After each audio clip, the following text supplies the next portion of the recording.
The nub of the Democrats' argument today is that the concept of presidential immunity is somehow unprecedented, is somehow remarkable. That claim is utterly ahistorical and disconnected from the entire constitutional history of the Republic. General Mukasey, before 2023, how many times has a president of the United States been indicted? None. Before 2023, how many times has a former president of the United States been indicted? None. In the last 2 years, how many times has President Donald J. Trump been indicted? 4 times, I believe. Now, many presidents of both parties have engaged in controversial actions, and yet none of them have been indicted. Let me ask you, General Mukasey, if a private citizen were to erect an internment camp and to forcibly kidnap American citizens, to single them out because of race, and to imprison them based on their race, would that private citizen be subject to criminal prosecution? Would. When President Franklin Delano Roosevelt did the exact same thing and erected Japanese internment camps, was FDR prosecuted? He was not.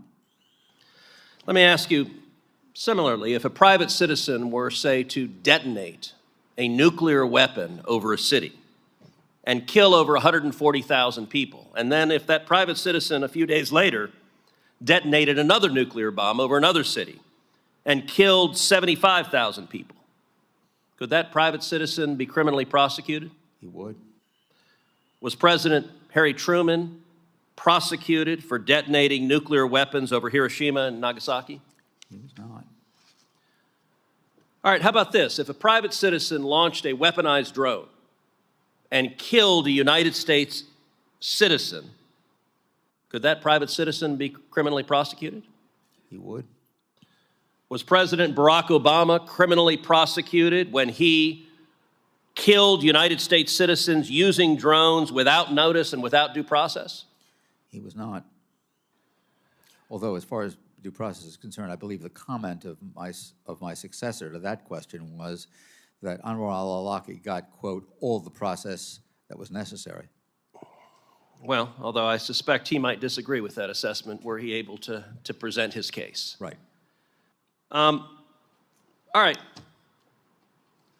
Let's contrast that with the rules that govern other federal officials. You were a judge for 19 years. As a federal judge, did you have immunity from your official acts? For my official act, yes. Do federal prosecutors have immunity from their official acts? They do. Now, the distinction between official acts and personal acts is not a terribly shocking distinction.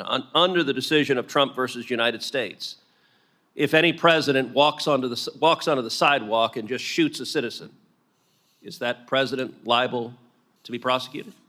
He is. How about this? If a president steals funds from his campaign, does that president face criminal liability? He does. How about this? If a president sexually assaults, let's say, an intern in the Oval Office, is the president subject to criminal prosecution for that? He could be. So that distinction, again, is not a shocking distinction. The Founding Fathers vested the executive power in a single president of the United States.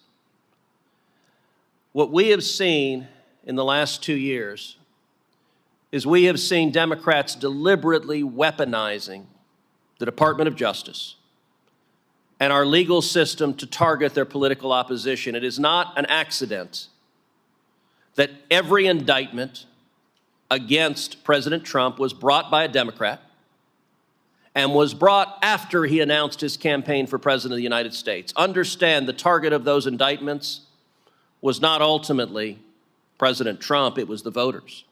It was prosecutors who were terrified that the voters would choose to re-elect President Trump. One of the great things about the United States is we're not a banana republic.